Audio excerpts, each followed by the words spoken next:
Tap your forehead right now. Knock on it. You hear that? That's bone. Solid, dull bone. Now imagine we looked inside. What's there? It's dark. Pitch black. There are no windows. It's damp and warm. And in that darkness there's about 3 pounds of soft, gray substance floating. It looks like oatmeal, or maybe an old pudding. And here's the strange part. You're sitting in there, right in that darkness. You think you're looking at a screen right now, but you aren't. Your brain has never seen light. It's locked in a bony box. All you have are electrical signals running along wires from your eyes. You don't see the world, you see an interpretation of it. You see a model. But let's go further. This gets truly disturbing if you think about it like a physicist. Most people live with the feeling that there's a little pilot inside them, some kind of me, an observer sitting behind the eyes, like in a movie theater, watching the film of your life.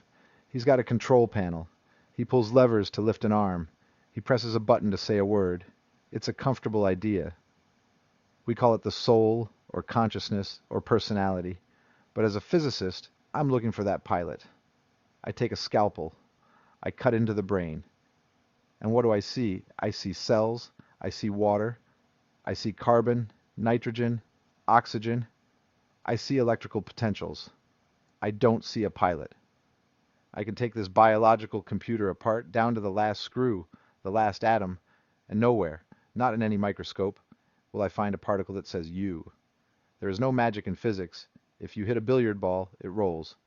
If you apply a current to a neuron, it fires. It's mechanics. Brutal, simple mechanics. So where does the feeling that you exist come from? Imagine a radio.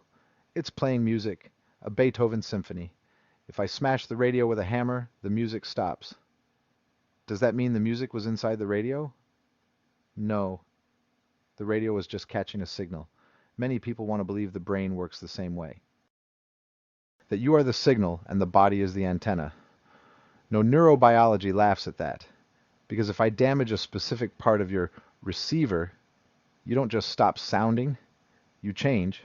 You forget your mother's name. You stop feeling fear. You start seeing music as colors.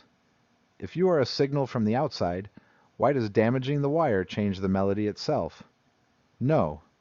It's much worse. You aren't the signal. You are the box itself. But this box isn't made of steel or concrete. It's made of something incredibly unstable. Look at your hand. Does it feel solid? Does it feel like the same hand you had yesterday? That is the biggest lie your brain tells you. From a physics standpoint, you aren't an object at all. You're more like a wave in the ocean. You think a wave is a thing.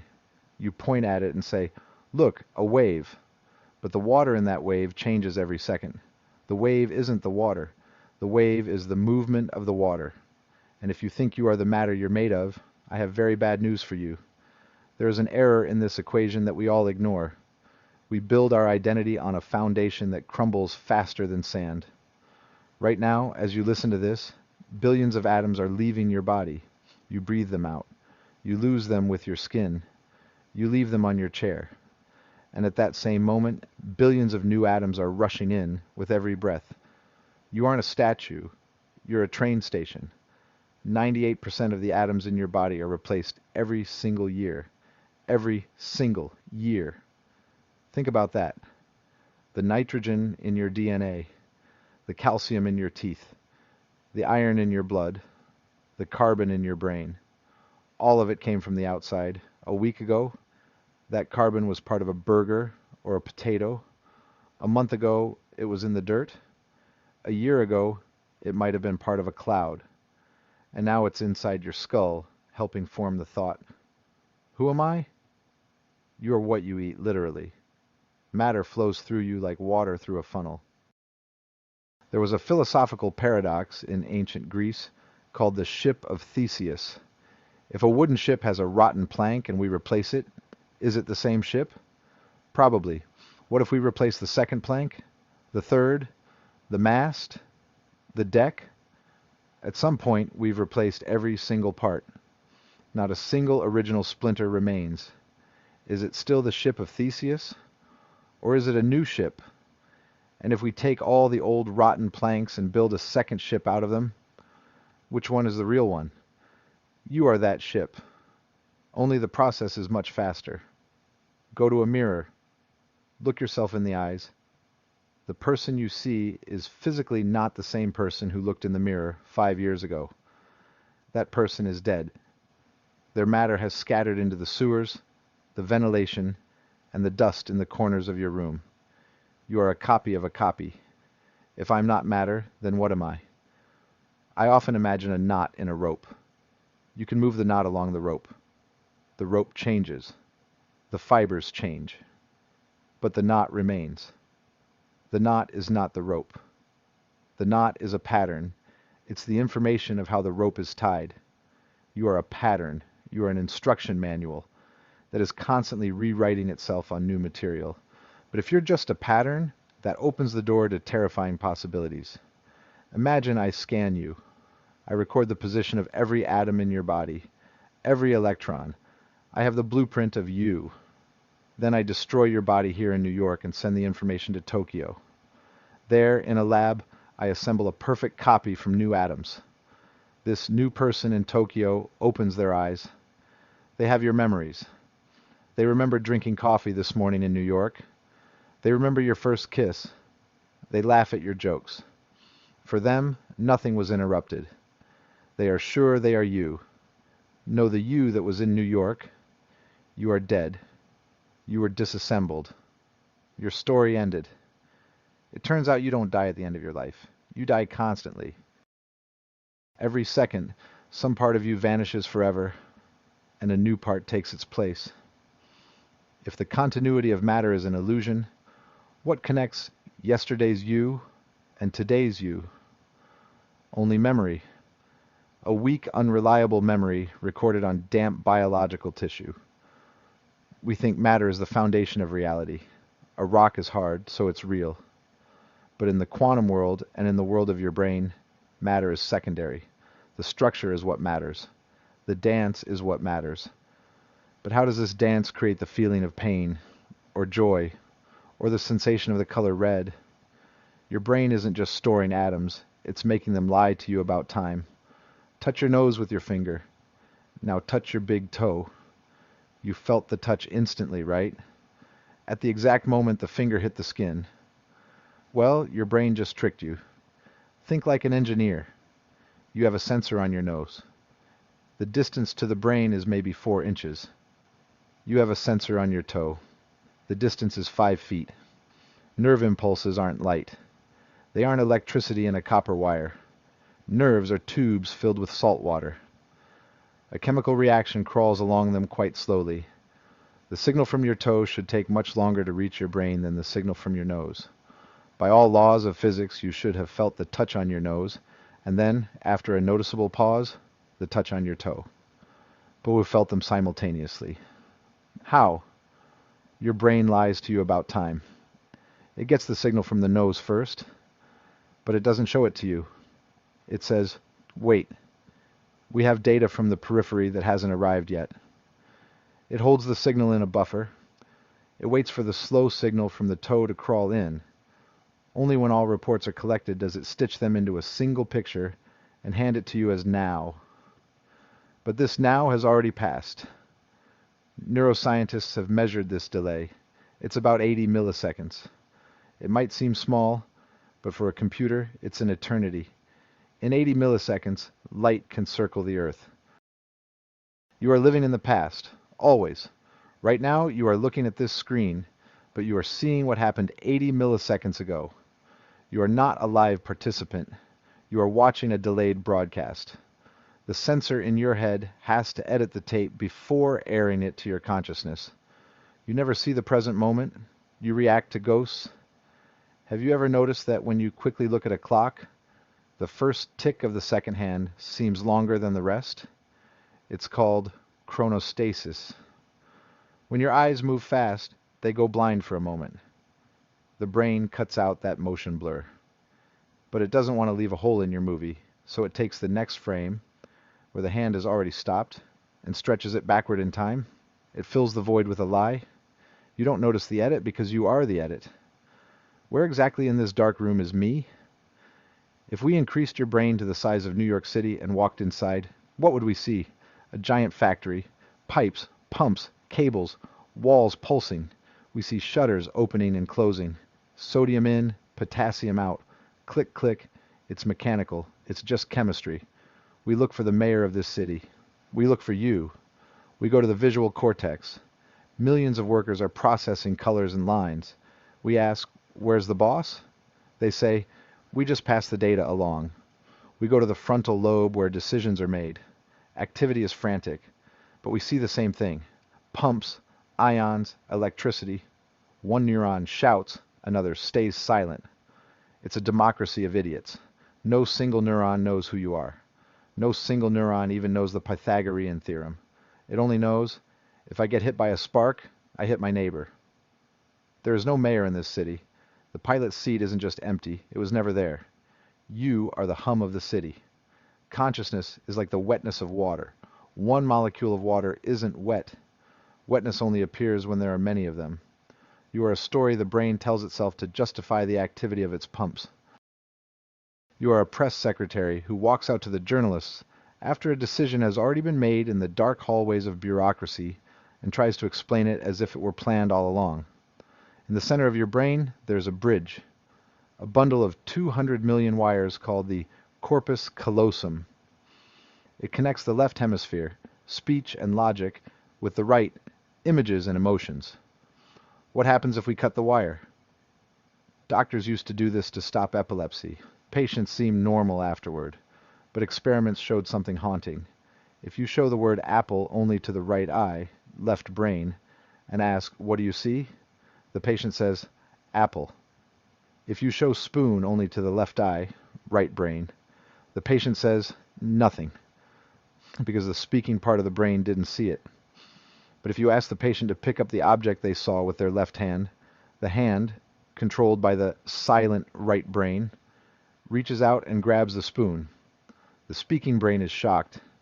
It looks at its own hand holding a spoon and has no idea why it did that. There are two consciousnesses in one head. One can talk and thinks it's the boss. The other is silent but sees everything and has its own desires. Sometimes they go to war. It's called alien hand syndrome. Your right hand picks a blue shirt, but your left hand grabs the right, pushes it away, and takes a red one. You try to button your shirt with one hand, and the other follows behind and unbuttons it. This isn't demons, it's just the second hemisphere deciding it wants to vote too.